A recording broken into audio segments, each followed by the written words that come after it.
Yes, we can see it. Okay, thank you. Continue, perfect. I have an ultra widescreen monitor, so I'll actually do this from here. I normally do 2 screens at the same time, but my computer has been, for some odd reason, it crashes and restarts every time I plug in a second display into the back of my desktop, so I needed to troubleshoot that. But at least I can share half of my ultra wide screen, so this is good. Today we're going to talk about a lot of things related to buttons and bookmarks, and throwing a little bit of formatting and bedazzling magic onto them. Really how to use them for a lot of creative ways, not just for standard filtering, which is kind of what bookmarks started as, but a few other things that we can actually do with this to actually utilize buttons as visuals, and even some unique ways to even capture certain states with bookmarks to really add a bit of fun flavor, and also just so you can kind of expand your art of possible when it comes to seeing what is available to use these tools for. So you got a little bit of an introduction for me, but I'll give a bit more. I've been in the industry now for about 8 or 9 years. Started all the way back, with Excel Power Pivot, worked my way begrudgingly into Power View.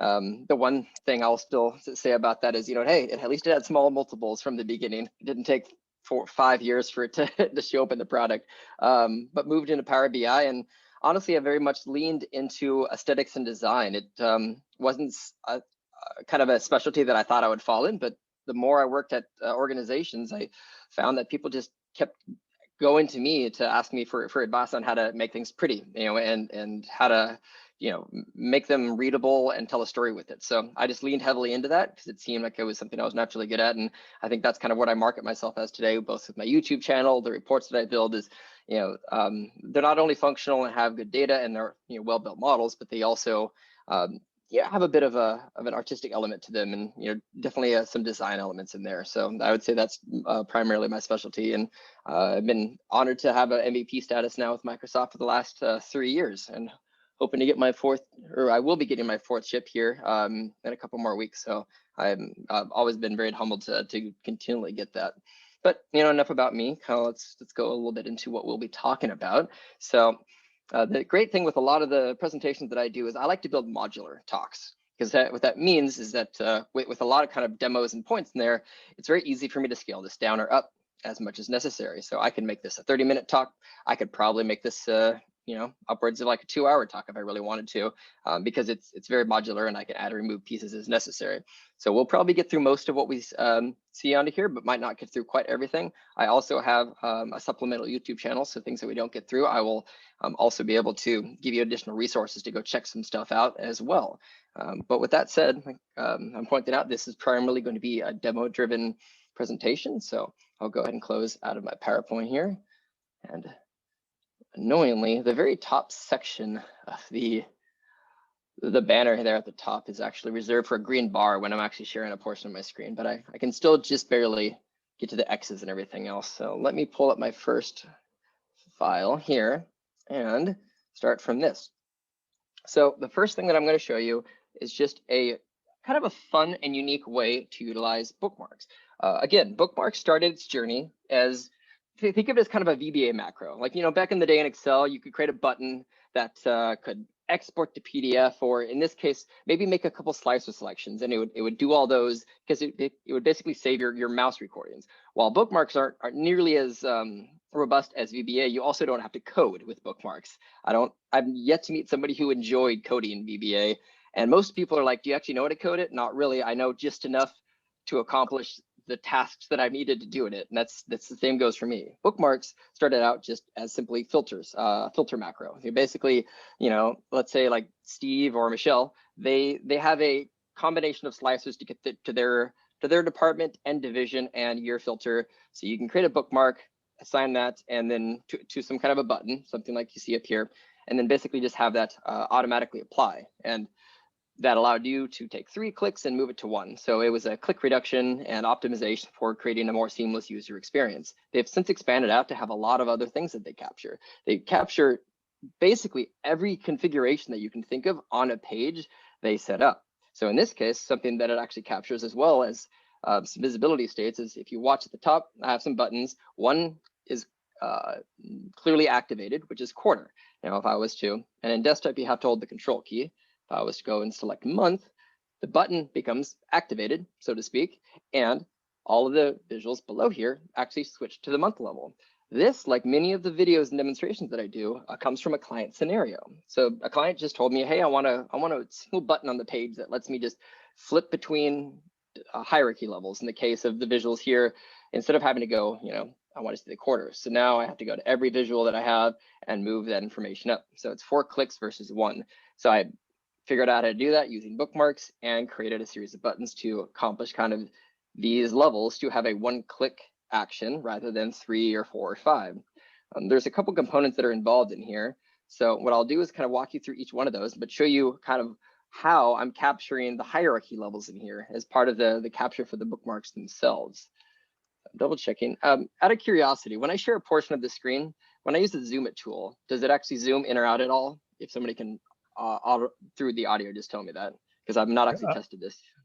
Yeah, I haven't seen any zooming going on. We're just seeing the full screen of your desktop or of your Power BI desktop. Okay, so when I share a portion of the screen, it doesn't capture that. That's good to know. So what I will do, actually, let's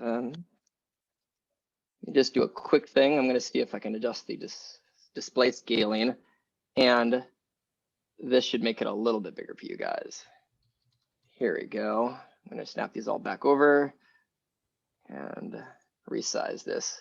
So now everything's going to be a little bit bigger. All right, and go back to this. There you go. And move you one more time. Time perspective. Okay, there you go. Now at least the icons will be a bit bigger for my walkthrough since I can't zoom in. So what I'm going to do is walk through each one of these components and kind of talk about the pieces that I have. So I'm going to come up to view and open up my selection pane. Now you'll notice a couple things that I do in here. If you're not using groups, by the way, just as a quick mention, they are super useful. They got added in about 1.5 years ago, and kind of like in other Office products, you have the ability to select multiple objects and right-click to create a group, or in this case, objects in here can be selected in the selection pane and grouped. It organizes them, but also lets you, as an example, move objects around, in unit. It's very similar to experience to PowerPoint, but it took them a couple of years to add it in a Power BI. It's also going to come into play with the bookmarks that I'll discuss in a second, which I'll also open. There we go. So selection pane, and I have 2 primary groups that I have in here. I have my date buttons and I have my visuals down here. Now, it's important to note, if we come over to here to the date buttons, notice that I have quarter selected, not selected, a few different items in here. And I'm actually going to do one other quick, oh, never mind. Yeah. I was going to try one other zoom it feature, but my screen's glitching a bit. So we notice that we have a quarter selected and not selected, basically 2 versions of every button here. So I'm actually going to go ahead and hide all of these just to give you an idea. So I actually have 2 versions of each button. There is a selected version, and there is an unselected version. So part of my toggle with that bookmark is I'm not only updating the visuals, but I'm also, I have 2 versions of the buttons that I create at the top. I actually just released a YouTube video on this today because I've talked about this specific feature of creating active and inactive buttons, but it's usually been buried in other videos and I've never directly addressed it as like a video topic. So I just released one as part of my, actually yesterday, my Tuesday's weekly video drop that outlines how to do this. I'm hoping someday that there's a way to, in a button, have an additional feature that lets it determine for any single action, in case like if there's a bookmark assigned to it, it would be great if it could identify, is this bookmark that is assigned to this button active or not, and then let me format it. Because there just isn't a way to do that today, I have to create 2 versions of it to create that active and inactive selection. So when I activate any one of these, like month or quarter or day, if you take a look at these little icons over here, you'll notice that the little icon of whether or not it's visible or not changes. So when I activate month, the month selected, this one here is the visible one, and all the other ones are configured accordingly to have them have the not selected button visible. And the difference between the 2 of them is that this one, basically, it gives the user no visual indication whether or not it's neutral, whether or not I'm hovering over it, or whether or not I click on it. Nothing about the button changes. These other ones have little kind of friendly indicators, like if you hover over it, oh, the color changes. Maybe that's something I can click. It acts very similar to like a button that you see on a web page where there's like an on hover effect to kind of indicate that this is a clickable object that you can press. And if you tap it, it turns even darker. So it creates this fun interactive feeling to it. And this one does not have that. It essentially is trying to create the effect that it has been pressed and there's nothing to do with it at the moment. So I'm going to open this up, and that's actually accomplished by a series of states that are in here. There's the default, hover, and press state. And as each name applies, is sitting on the page, what is the default state? On hover, I can configure that separately, and then on press, same thing. So I essentially will take the fill color and I just do 3 tones. The default state is a lighter color. On hover, you see just gets a little bit darker, and then on press is even darker. So that's the 1, 2, 3 effect. And that's basically the buttons there at the top. Now, now in conjunction with this, there are the visuals here at the bottom. So I'm now actually going to create a bookmark, capture the states, and show you the setup process for this. So I have the bookmark menu open right here. So I'm going to go ahead and use quarter as the bookmark state that I want to capture. So I'm going to set everything up first. So I'm going to start by, I want, when the quarter level is selected, all the visuals need to be at the quarter level. So I'm going to navigate each one up, basically configuring the state to basically take that snapshot. Think of it like a Polaroid almost, that I want to capture all the states of everything on the page. And now this button here, I want that to go away. The quarter selected to be visible. There we go. And then the month selected, I'm going to swap those. Now that's unselected. So now this is the state that I want to capture on my page for when the quarter bookmark would be selected. And a couple of things that are important to note. What I want to do is I want to select only the visuals that I care about. That's either whether or not it's the buttons or anything else. Now I could just come in and do this, and I could select all of them. Same thing with these 4 charts. I could just come in and select it this way. But one nice thing is if you want to select everything in a group as part of the capture state, all you have to do right here is select that group name at the top.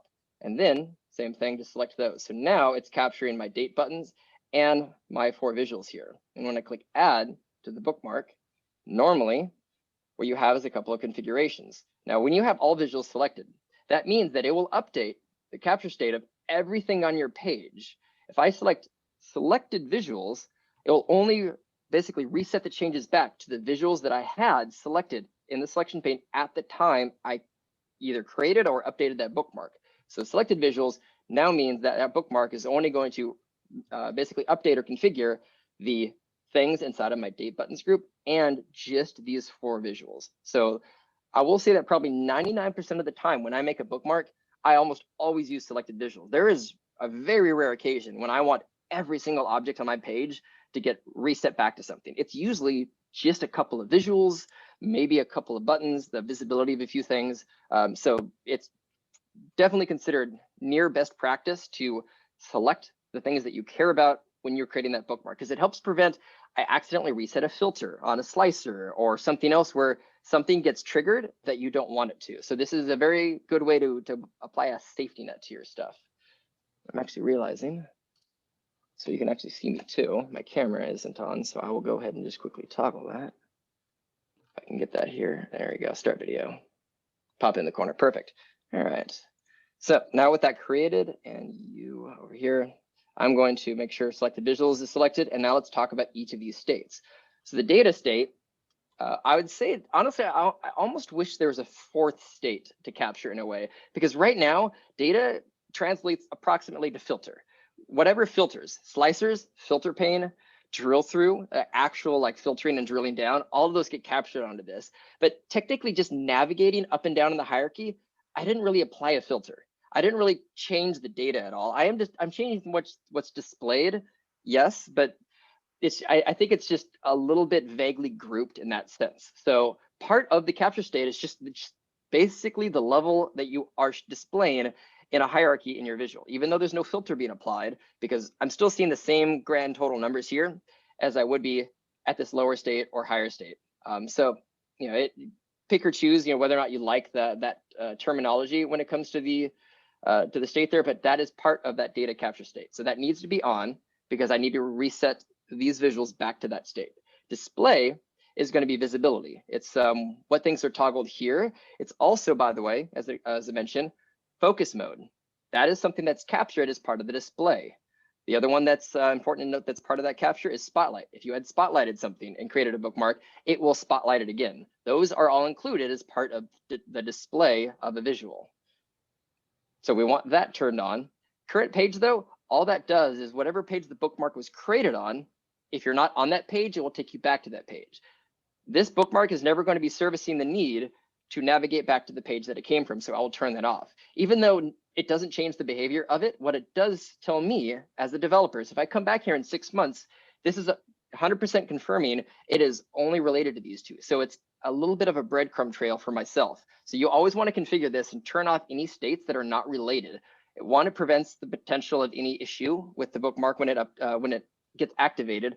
And two, it does help to show you which of these three capture state groups is related to that bookmark itself. And most of the time, you'll probably have this turned off because this used to exist before.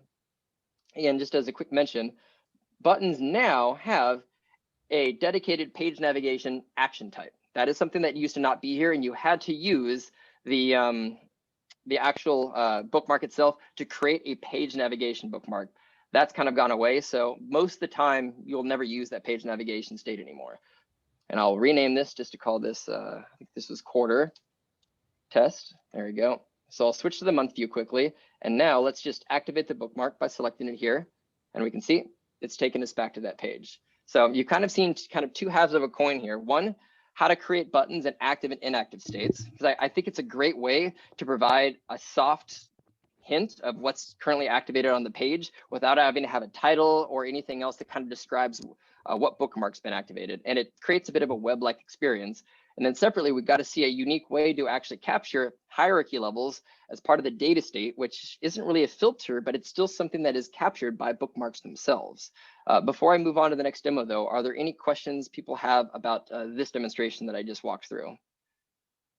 I have a question about, on bookmarks, you were saying all visuals versus current visual or selected visuals. Yes. How can you tell what visuals are going to be part of a bookmark without selecting the bookmark? In other words, you've got 8 objects here that you've selected. Yep. 6 months from now, how do you remember which 8 objects you've selected before you edit the bookmark? Documentation, unfortunately. There is no. Yeah, I trust me. Like I'm smirking because you're like I've asked Microsoft many times. Like, is there some kind of a printed list of you tell me what's in here that this is related to? Give me a dashboard that just shows me captured items, and it's technically buried in the metadata. And I even tried once to actually extract it because it's a JSON file to see if I could parse out that information. And I quickly realized the level of like nested tables and stuff that was in there. Like it's near impossible to get the data out, and apparently it's even pretty hard for the that they say for the team to actually create a breakout of that. So the only way to get that is if you're making this today and you know you're going to have to maintain it, either A, you have to really trust your memory, which I don't trust myself, and at the end of the day, you're not going to remember everything. Just write it down. You do a quick OneNote. Most of the other stuff in here, there's ways to do notes or like a measure. A measure has the code in there. It's somewhat explainable if you format it well. Bookmarks are a black hole. The only way to know is you click it and you just got to look on the page to see what updated, and hope for the best if you don't have it written down. So that's a great point, and I think it's a good reason to emphasize that yes, it's very important. Just have some quick notes, just explaining, even if it's a paragraph, just describing what it does without necessarily having to list every item. I think will go a long way to kind of helping remember what was the function of a bookmark, especially if you have like 12 or 15 of them in a report, which I have before on very large reports for an enterprise client. Okay, yeah, thanks. I just want to make sure I wasn't missing anything in the in the settings somewhere. So there's a question in the chat. Oh, go ahead. Yeah, so I'm going to read the question in the chat. It says, hey, Reid, when you create bookmarks, what kind of logic do you apply relating to user experience? Can we add tooltip on the button to navigate user to understand the function of the buttons? So you see that I have toggle right. Day. Yes. The first part I don't quite understand, but tooltips are available in these. So if I click here and I come over to action, notice that there's a standard tooltip that is included in here. So I can customize the flavor text to be whatever I want it to be. You can also even, anytime you see that FFX button, that means conditional formatting can go into here. So if for some reason you needed some dynamic text that needed to change the word or a number in there based off of some other actions, you can make the text that's displayed dynamic based off of something else happening on the page. So you can give little guides and hints. And there are 2 ways that I do it. You'll see one later on, but the 2 that you've seen now is either A, through the tooltip text, and B, again, through the little hover animation, because that way, if somebody's hovering over the page, they're, ooh, something changed, and it gives them a hint to want to click on it. It provides little guides for that. And we'll see one additional way on demo 3 or 4, where there's another fun way to, again, kind of hint that users can go press this button. All right. And what I'll do is, if there's no other questions, I'll go ahead and close out of this and open my next one. There we go. I think, yep, this will be number 2. So perfect. So it'll like to be pretty quick. And this also is a bit of a callback to what I just mentioned earlier. I was doing a bit of foreshadowing in that sense. So again, with a client scenario, and it's one of the reasons that honestly I love developing. I know there's some other people who've switched over to like entirely training, and I love doing trainings with people. It's a great way to socialize, and I'm an extrovert, so it's fun to hang out with a crowd. But there's so many unique scenarios that I'm given when I develop. Like a client needs something, and I never would have thought of, oh, that's not a feature I personally would need. But all right, well, you have this very specific feature that needs to be this way and look this way and act this way. Let me figure out what I can do in the sandbox environment to get this to work. And here was a request from one of my larger clients is they did not like that you had to hover to get the focus mode. Now, perfect world, there would be a toggle for a visual in here where you can come in and say, in the visual header, I can simply like always show. It would be nice if you could do that, but unfortunately that's not a feature. So instead what I did, because the only feature that they needed in here, they just wanted a expand focus mode. They didn't use any other visual header. So I had all of them turned off except for that one icon, but they wanted it always pinned to the corner. I went online and I found an image. I just looked up expand icon on Google. I found an open source one that wasn't copyrighted and open domain. I added it to the page just using the insert image option, sized it, popped it into the corner, and then I actually created a bookmark that allows me, when I activate it, to do exactly that. It focus modes it. And the bookmark itself, as I mentioned earlier, is quite straightforward. It's simply making sure that your selection pane and bookmark pane is open. There you go. And I want to just select, where is it? This exact visual. Because again, we almost always want to have selected visuals turned on. So this is the only visual that I care about because just this visual needs to focus. So I'm going to create an example again, add bookmark, call this focus test. One thing too, if you ever want to access the settings in here, you can occasionally, if you don't click this just right, you might accidentally activate that bookmark as you're updating it, and you might not want to reset things. So a safe way to use bookmarks is just simply right-clicking on it, because if you click here, it opens the settings. If you click over here, it activates the bookmark, and sometimes that might reset an environment for you unintentionally. Honestly, in development mode, just like with a button where you have to control to activate it, to activate any of the actions in there, it would be nice if you had to hold control in the bookmarks pane to do the same thing, but at least a safety net is right-clicking. But in the focus test, there's a couple things we'll now configure. Selected visuals, because that's only going to now update this visual here that I had selected at that time. I don't need data because I'm not updating the data at all. And I'm actually going to need to update it again because I forgot to actually trigger the focus mode that I was in the process of developing. So let me hide that. And we don't need current page. So we do need display though. But I had actually not configured it correctly for the capture state. So I'm going to come up to here. I'm going to focus mode it. And now I can actually update my bookmark because I didn't do it right the first time. Come in here, select update. That's the only visual selected. So update. That's going to recapture it. There we go. And now if I click off of it, there we go. So the test one that I just made, it goes back to that and it goes to the focus mode. So that's part of the display capture. That's the only thing for this one that needs to be selected. Selected visuals enforces that this is the only thing that gets updated. It ignores everything else in this page. And when we assign that to whatever symbol or icon we do, it basically creates that effect. So the end result for the client was an always on focus mode button that they wanted just to have in the corner. The one caveat is that if you actually have a lot of other header controls, you might need a different location for it. One thing you can consider doing is possibly adding a bit of leading spaces to the title, and you could put it over on this side. If you still want the other icons in the visual header to show up, put it somewhere else. But either way, it gives you some, again, unique scenarios to use the bookmark to capture. I hadn't really thought of using focus mode as a capture state, as something to assign to a bookmark, but it is a very basic capture state that is part of that display grouping. All right, let's see. Can you move the camera window to the left?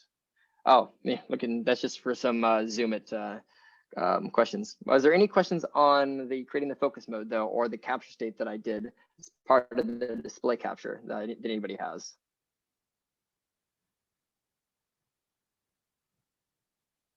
I'm just reading some of the chat right now. I see pop-up filter is another cool example. To that one, let me answer that, and then I will. Yeah, I'll just answer this one. I think that's the only relevant question at the moment. So I have in the past created pop-up windows. A great example is I used to create this. I used to create a filters pane on the left side. But the problem is you have to create the pane, usually with a background object, then you have to add the slicers, and then you have to add grouping or a shadow or like, fun little aesthetic features. And all of that work it's a lot of lifting and effort. And yes, there is some additional benefit of like slicers and other stuff like that, but the more objects that you add onto the page, the slower our report gets. It's just the nature of the beast when it comes to a web browser, because they're single threaded and it has to load every visual one at a time.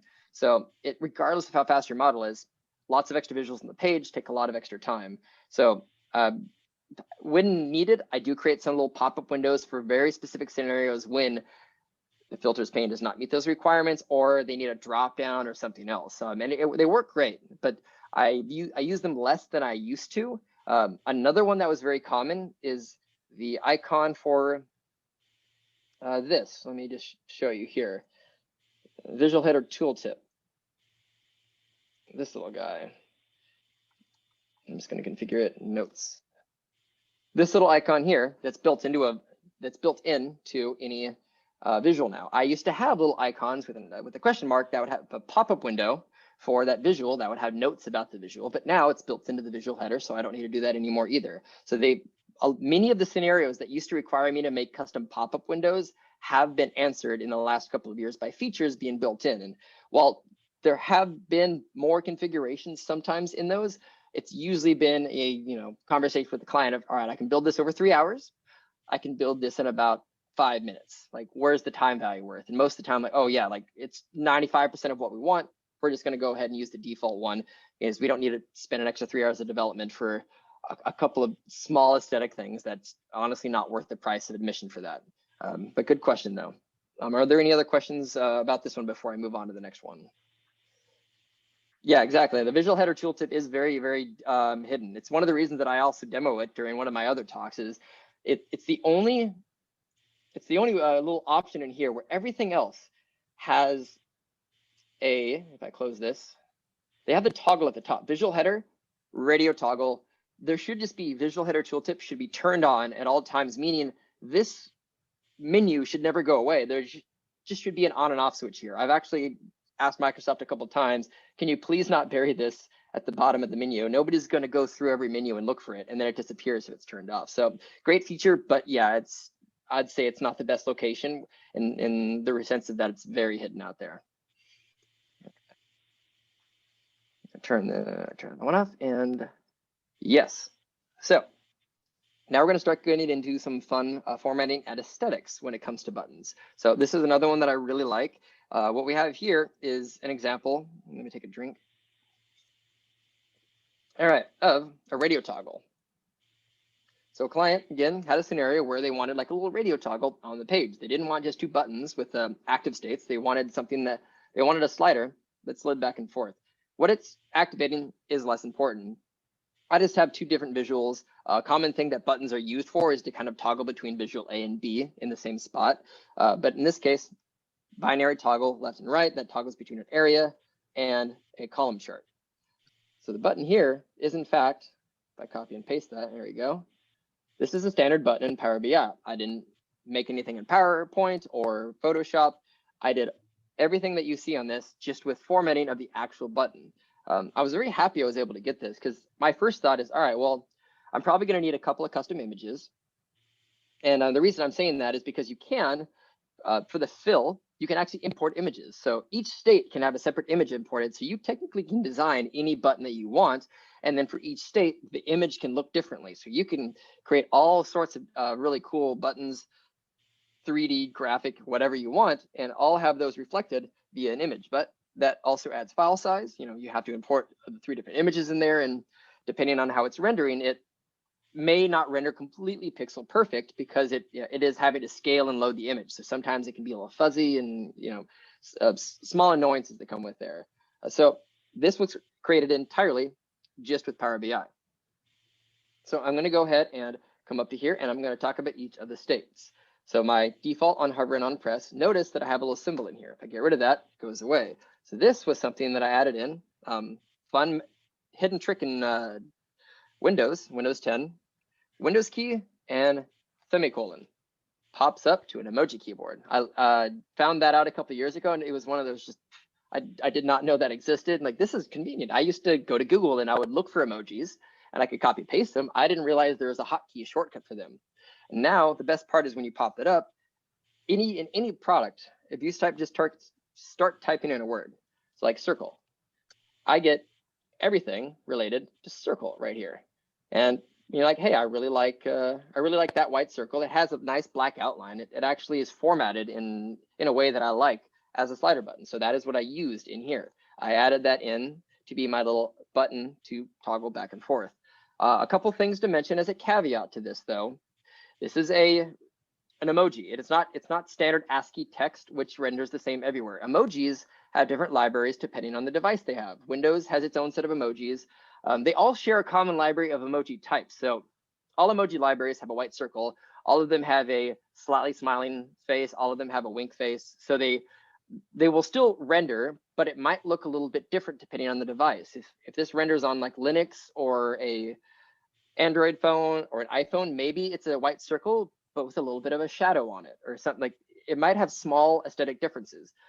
There's a slight 3D effect to some of the Apple ones that I've seen for certain for some of the emoji icons versus the Windows one. Windows has more of the thick borders around all of theirs. So just be aware of what device this report's being consumed on. Is it a mobile device? Is it just Windows desktops? And make a decision based off of that, or do some testing.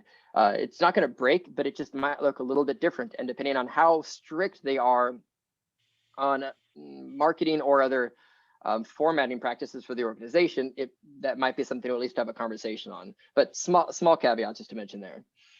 And really the only things that I'm doing on this is notice that my horizontal alignment is to the right on my default.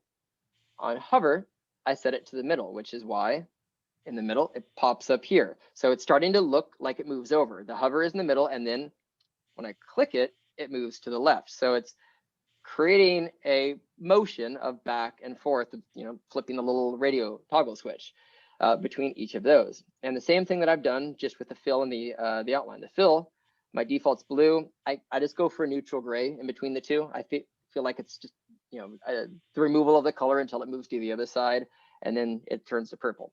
I arbitrarily picked two colors, but the last thing that made it nice and round and looking like a radio toggle is something very important in here, which is rounded edges. I made that 20 points. If I put it back to 0, it's a box. The really curious thing, though, and it's a thing that I've submitted as kind of a bug, is if I set this to 20 and then I turn the outline off, the rounded edges stay there.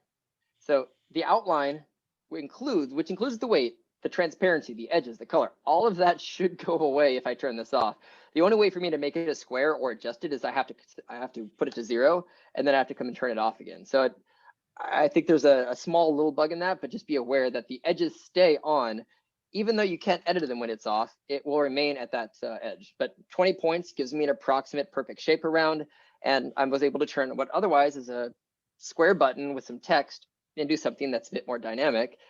And it's the same practice that I did before. Because I can't really, the button has no way to know if the bookmark that it's assigned to is active or not. I have to have two versions of it that I just set on top of each other, just like one on top of the other. The thing that helps me to make sure they're pixel perfect, by the way, I used to go to general and you just make sure the X and Y position, width and height are all identical. Much easier way to do that is simply using snap to grid. snap to grid, if I just, copy paste, there you go.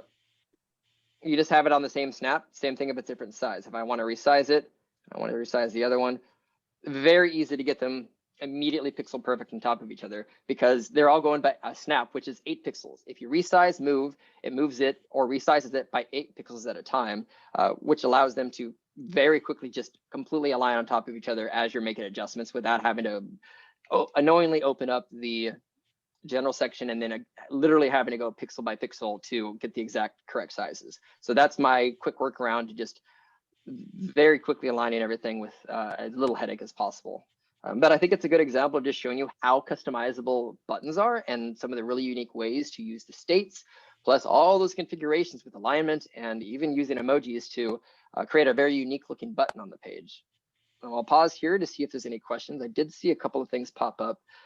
Ed, see a comment where you didn't know you could use fill in a button for an image. Yep, I had a video back on that. I think about a year about a year and a half ago, where I had created some other buttons, and I'll actually show you one here just to give you an example. I prefer to not use them if I don't have to, but they are some unique ways to do that. So SVG park lines, images. Let me pull that up one sec. Actually, yeah, that'll be our next demo. So I'm going to go ahead and do this one. This would be a great demonstration next. And any other questions as I'm pulling up this next demonstration, which we'll talk about using images in the buttons themselves.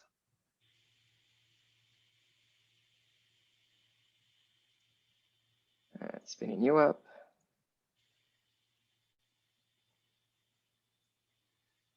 Here we go. Throw that up there. I'm going to get this open in just a second. Perfect. So using images and buttons to add to your thing, something I did a year ago. And you can see, oh, look, they're animated. I have GIFs that are in here. Some fun effects that we have, like, oh, you can hover over it and it's a marquee scrolling button. This one has a rainfall that animates through. There's a bit of thinking to, I don't know if any of you have ever made GIFs, but one thing you want to do is you want to make sure, and there's a great subreddit for this called Perfect GIFs. You want to make sure that the end, matches up with the beginning. So when it loops, you never actually notice the start and stop because it's a perfect cycle between them. The last frame matches the first frame. So that's what I've done on most of these. They all run through on their own. The first two at the top actually just have an image for their initial state. There's nothing actually happening. And then the on hover state is triggering a GIF. So I'll talk about the others below that. But this one right here, if I expand this out a little bit, yeah, the first one, the default is actually a PNG. It is just a static image, but my hover is a GIF, and so is my on press. So I actually have a few things in here. If I do on hover, notice that it's a little bit lighter. It's also set to 50% transparency to create the effect of a darker button. I basically just have that same image again, but with the transparency turned down. So now without a bit of that opaqueness in there, it's darker. So it still creates 3 different effects that are on here to have an animated button going for that, just to have a little bit of fun in here. The ones at the top I probably would not use as much in reports, but the ones down here below it are the ones that have a fun little indication for the user. Hey, this is something you can click. Now you don't have to come over and hover to get that effect. It's just there on the page. So they might be using it, and all of a sudden, this little shine, kind of just, or sheen, as you can call it, comes over the button, and now immediately, oh, that's something. What is that? You hover the mouse over it, you realize you can click it. So that's what I have for each of these buttons, is an option to basically have a click effect with the sheen that's happening over there. And again, with these, it's essentially all 3 states are just a GIF, same GIF on each one. But the difference being is that the on press has a transparency of 0, and then there's one with the on hover. So I still get that various color change on top of the animation that's also happening in here. And for kicks and giggles, I also just made a Millennium Falcon and Hyperdrive one GIF on top of the bottom there. Did that just for a little bit of fun. But let me show you actually how I made these.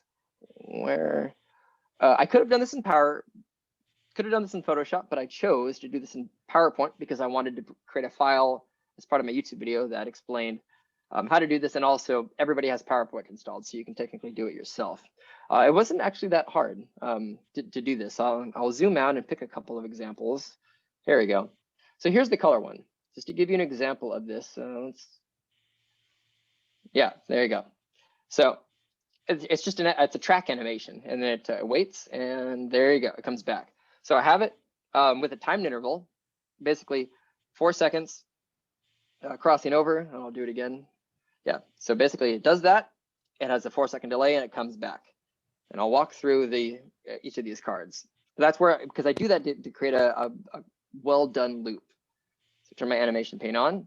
There you go. So these two objects, oops, right here, they just have a tracking animation. It literally just moves them across the screen. There's a 4-second gap, and then it moves them back. That's the same thing that I've done for pretty much all of the other ones in here. Moves it over, moves it back. And then the ones that have like the 2 bars that go across, same thing. I just have different animations that are done to create different effects. This one I like because it kind of has there you go. It has 2 sheens that go across with the color change. So honestly, most of these ideas I didn't come up with by myself. I Googled CSS button effects, and I looked at what kind of button effects existed for websites as examples from other designers. And I just tried to recreate it as much as I could within here. And the great thing about PowerPoint is there is an option to go to record and export video. And I can create an animated GIF from this. Now there's an important note about timing. Remember that what happens is the button basically starts, it moves over, there's a 4-second gap, and then it moves back. And the actual animations themselves are 4 seconds. There's 4, 8, and 12. The total time for basically that entire slide to play is 12 seconds. But I also need it to perfectly loop where there's a 4-second gap between the two. So what I do is I make sure that the slide is set to 16 seconds time. So what that means is that it will slide over, 4 seconds pause, it will slide back, and now there's a 4-second delay at the end, and then it restarts. So it now perfectly does 4 seconds, 4 seconds, and it has the same timing with everything. So a lot of it is really just, again, you want to make sure to get the timing down to create that perfect loop. But other than setting up the slide, making a couple objects, moving the animations around, and then you just create the GIF. And then you have a file that you can add right into the report. And you can make it as low or high quality as you need to. I kept it pretty low because there isn't that much of a high quality resolution needed for the bars. I did make a higher resolution one for the ones down here though, because there's more detail. So the resolution needs to be a little bit higher for that. This one similarly, to go back to that idea of the loop pattern, I made sure that my animation, if I can zoom down in here, there we go. I made sure that my stop, it stops exactly on top of it. So if I had it stopping over here, there would be that glitch that you might have seen in GIFs where it will stop, restart, but because the image at the end frame does not look the same as start frame, it will stop here and then it will jump forward and then restart that. Because it stops exactly on top of the track of the other one, it creates that perfect loop again. And then for this one, it doesn't matter how long it is. You can make it 2, 4 seconds. It will always just perfectly loop every time you do that. And I did the same thing with the raindrops. I made sure that the end animation down here approximately stops at the same spot.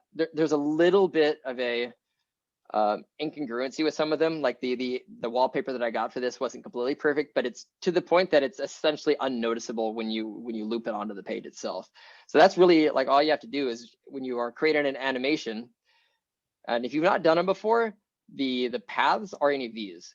All of these motion paths right here, you just pick the direction that it goes and then just turn it into a GIF to loop it. So like I said, I really wanted to make this in PowerPoint rather than Photoshop to make it accessible for people. But this was one of the ones that I had a lot of fun with, just to try to figure out what type of animations I wanted to do. And because most of the stuff that I have in here, it's not a face or anything else that's detailed. It is stretching my 16:9 GIF. That's a standard 16:9 resolution. It's stretching it out. You might notice that these bars are angled more than they are in here. These are a bit more horizontal. They're vertical, they're a little more horizontal here, but it doesn't really matter that much because nobody's going to realize that they're slightly misangled because it's not something that seems stretched. It's just part of it. Same with these ones. It doesn't matter that I'm stretching the bars out because nobody knows what the original bar size is supposed to be. It would be harder to do this and also to resize the button because I have it set to fit. So whatever size the button is, it's, for the most part, it's going to resize the image to stretch to fit that, which is what I want. But that's why I chose specifically button animations that would not be damaged or noticeable if I was to stretch the image around a little bit to fit whatever button size I have on the page. Are there any questions on this one though?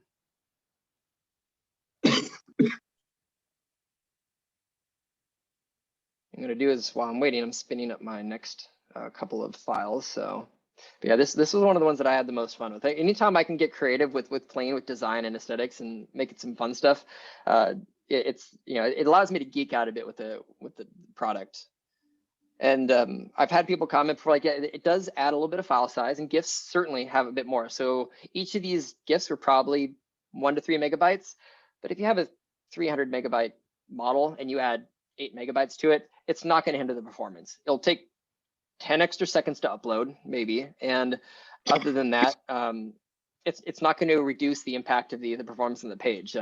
If you have one button with an animation on it, you might add 100 milliseconds to the load time of the page just to have to render that, but nobody's going to notice that. As long as you have a golden rule where the page loads in under 3 seconds or less, or a slicer, you can update the report in under 3 seconds or less, then it's noise at that point, meaning like nobody's ever going to really care. You only want to start worrying about performance impact on rendering of a report page when the time for the page to load or the time for you to click a slicer for the page to reload is any longer than approximately 3 seconds. All right, so I'm going to close this one down. Save that, and here we go. Open up my next one. I try not to have too many Power BI files open because they each reserve about 1 gig to 1.5 gigs of RAM, even idly. So you have 8 of those open, and you start to run out of memory. Even on 32 gigs of memory, which is 64, which is what my desktop is. Okay. Now we're going to see what it would be like to use a button, but not have it be a button. It smells like a visual, it looks like a visual, but it's not a visual. So again, a client scenario, they wanted a card, basically that had a couple KPIs on it. They wanted a number, kind of a status bar. It's since actually been revised to like a little circle in the corner, but either way, it has a clear indication, good or bad. The color indicates just a metric below. I have a monthly variance versus a plan. Is it above or below the plan? If it's below, it's red. If it is above, it's green. So 3 different things change on this visual. A number changes, color changes, and there's just a concatenated measure at the bottom. It's less important what the measures are because they can be anything. It's more important to show you how I built this kind of combined card. And as we've already talked about, the more visuals you have on the page, the longer it takes to load. So I worked quite a bit on this to figure out how can I get this down to as few as possible. There's no way to make one visual that does this outside of using something like Charticulator and making your own custom visual, but that's also its own level of effort. I got to make this, figured out how to make this out of 2 separate visuals. I copy and paste that. And if we open up my selection pane, here we go. 2 visuals that are in here. So I'm actually going to ungroup this. There we go. It's actually, look at that. That's a button at the top. So this is actually a button, and that's just a single value card. That's it. Card with a measure and a title. So I'm going to go top down and talk about this. I initially had made this with 3 different objects, but I was trying to avoid too many visuals. So this is what it had been previously. Before, I had single value card at the top for the number. I had a button in the middle for the health bar that I had right there. And then I had it like half hidden. And then I had another card at the bottom, but that's now, 3 visuals required to make this. And I like, it's too many. I wanted to cut it down by a third if I could. How can I combine some of these layers? And that's how I ended up with this one. So I'll walk you through how and why this is able to work. So there's a couple of important things. Oh yeah, you can't see the zoom about the button over here. Let me clean this up. So the button itself, this top piece, that's actually the title.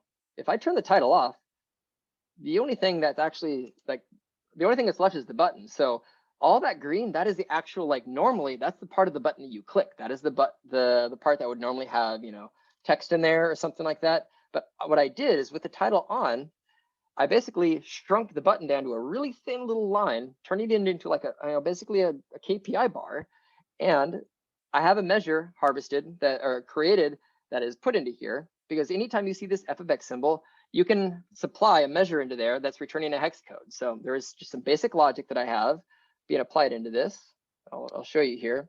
Again, the DAX is less important as seen as where you can apply this. It's just a basic calculation. I have two colors, green hex code, red hex code. If this value is above 0 or equal to it, green, otherwise red. And I have the choice to come into here and say, hey, this color, I don't want it to just be green or red. I want you to look at the measure and simply based off of what the measure is telling you, return whatever color the measure says, based on your filter criteria. So there's a dynamic color being applied to the actual button itself. And then separately, under my title, normally title is just, title. It's something static. But what you can do, because there's an f of x symbol, I can also supply that with a measure to be something dynamic. So I essentially, as a title, I am putting a formatted value into there. The one caveat, though, is anytime you apply a measure into the title, it has to be text. You can't actually put numbers in there. You can't put dates or any other data type that's in there. It has to be formatted as a text value. So it does have a measure in here, completed amount, but the important thing to note about this, there we go.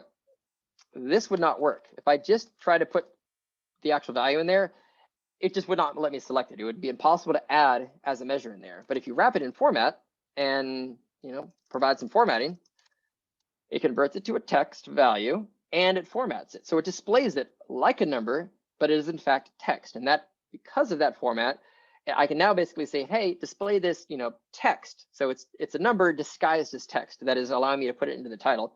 And that's how I was able to reduce a card and a button as a health bar down to just a button with the title displaying the number that I want.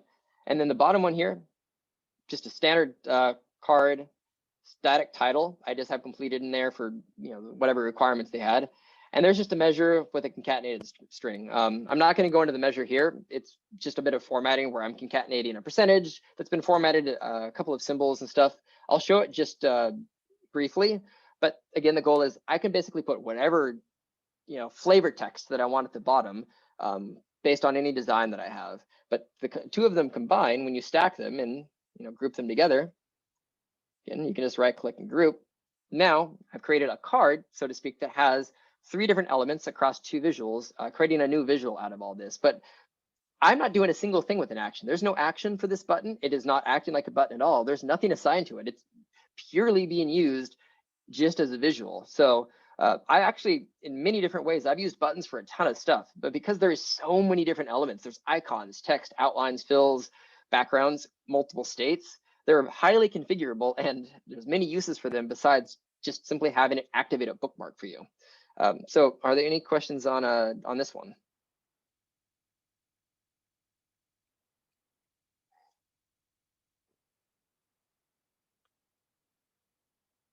Why does it show measure DAX when you hover on?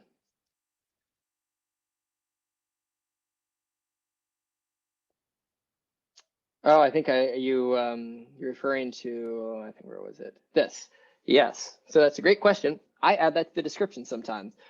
If I'm creating a model that is going to be designed to support a lot of reports, so people are going to connect to my model and are going to be using it, and you cannot know the measure. If you connect to this as a live tabular model, the measure specifically here does not show up. But if you take this,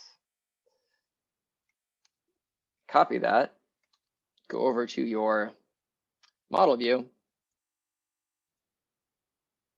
and you put that in the description, when people connect to that as a hosted model, they can't edit your model, but they can at least see the measure formula that is inside of there. So it's a nice way to help explain what the measure is doing, or you could also just have a description explaining it in English as well. Either way, description is really great to fill out when you have that, and this can actually be done in mass. I did a video on this about 3 months ago, maybe 4 months ago on my YouTube channel, where I show how to use Tabular Editor to type in a macro command that automatically takes all of your measure formulas and automatically puts it into all of your measure descriptions. So it's like it runs a script and does that across your entire model. So you don't have to do this one at a time.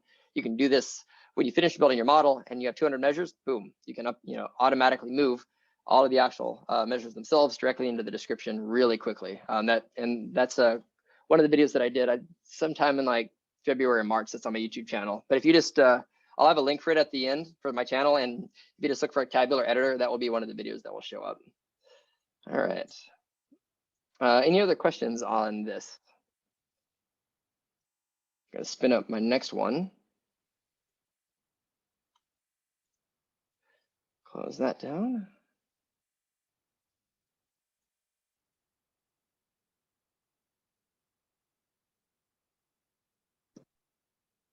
I think I'll do one more because I'm remember the time. So yeah, let's spin this up. All right.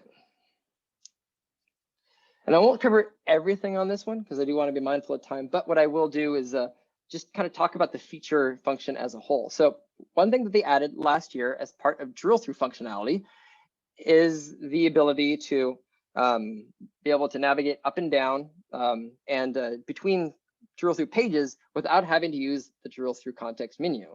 Now, there's a couple of things that I'll actually mention here, plus we'll talk about a new feature that came out recently. But one thing that you can have is if you click this, I have applied a filter. Notice that my button in the corner is activated. If I had this unselected, it's disabled. It needs to make a filter selection, and it also has some flavor text to please make a filter selection on the visual above it. Make that selection.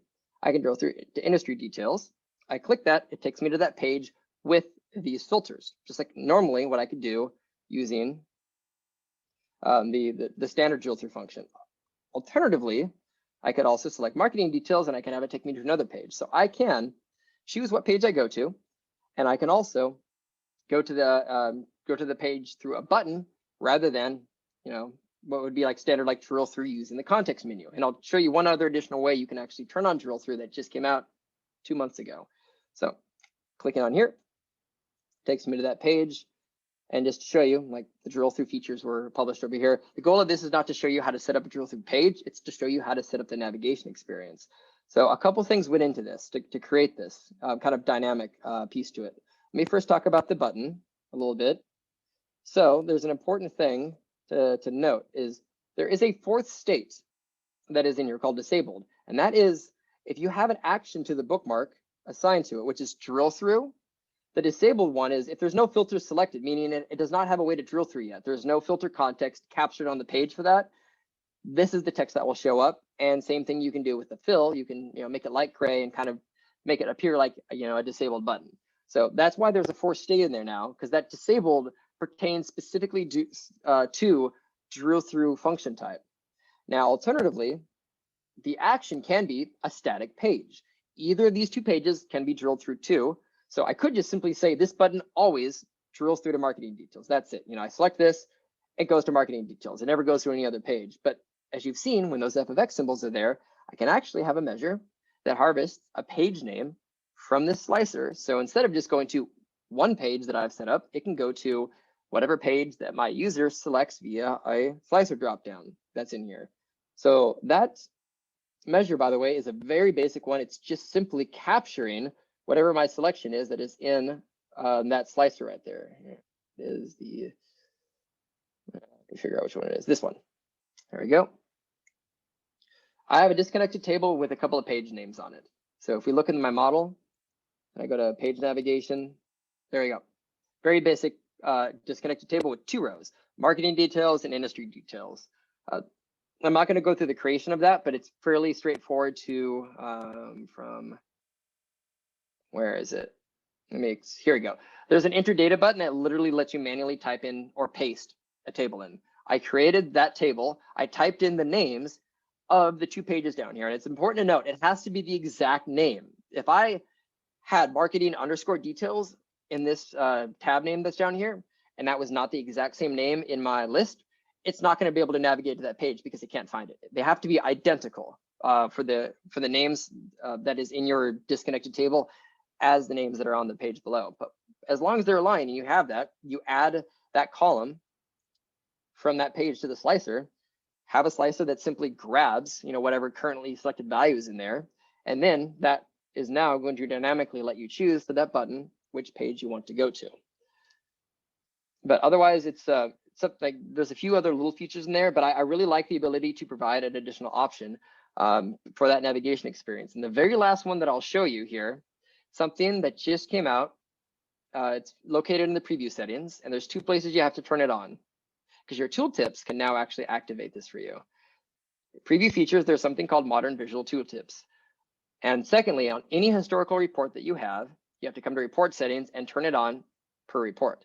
This enforces that there's no accidental rollout and updates for reports across your organization. So if I turn it on here and make sure that this is set up here, let's see. Let me get one that's that actually has the drill through. Let's see. Actually, I have a quick question here. Does that mean page present as data? If you could type in a question or come off of mute and ask that, that would be helpful. I'm not entirely sure what the question entails.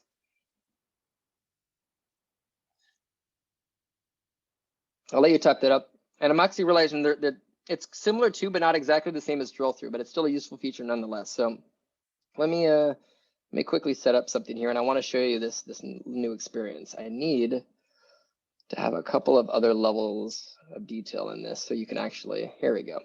All right, come on, show up. There we go.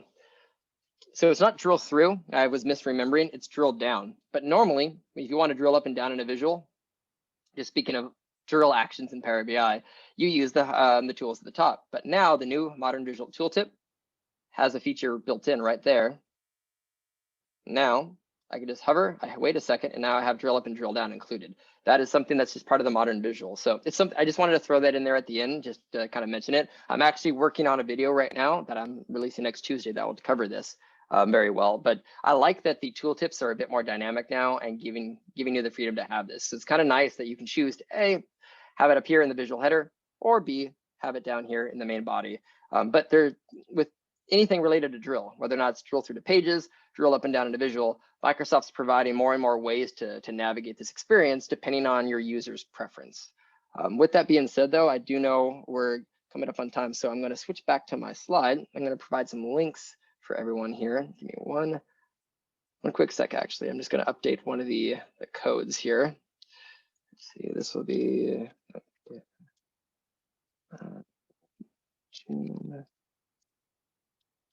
there we go. I just needed to update one of the promo codes that I have. All right, I'm going to pop this over there.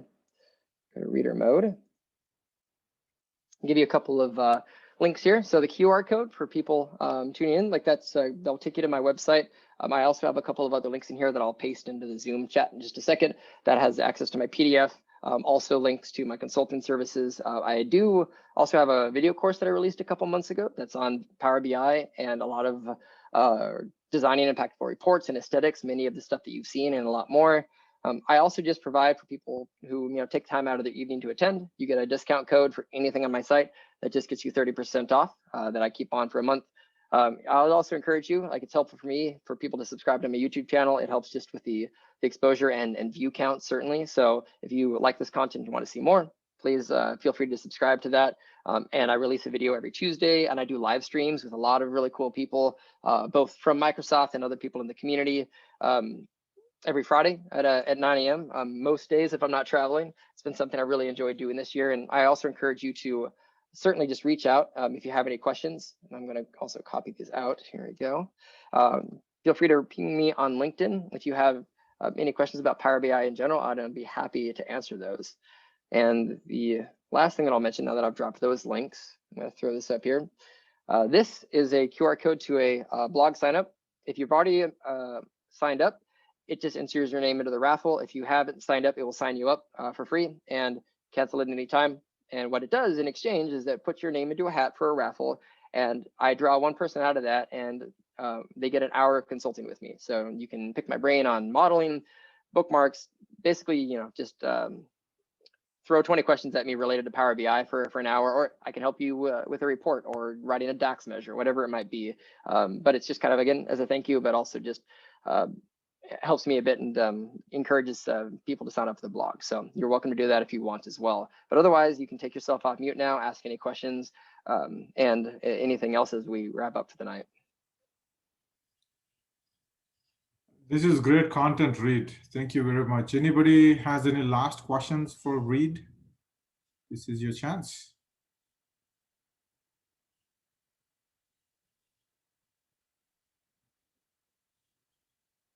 Okay, apparently no more questions. Thanks again, Reid. Very much appreciated. Absolutely. Hopefully we'll have another session sometime in the future. Yep. Thanks for hosting, and everyone, thanks for tuning in. And all of you, just have a great rest of your night. You're like one of the rare times you're in the same time zone as me, so it's doesn't happen too often. But yeah, cheers. Thank you. Bye. Thanks. Awesome presentation. Thank you. Thank you. Thank you. Thank you.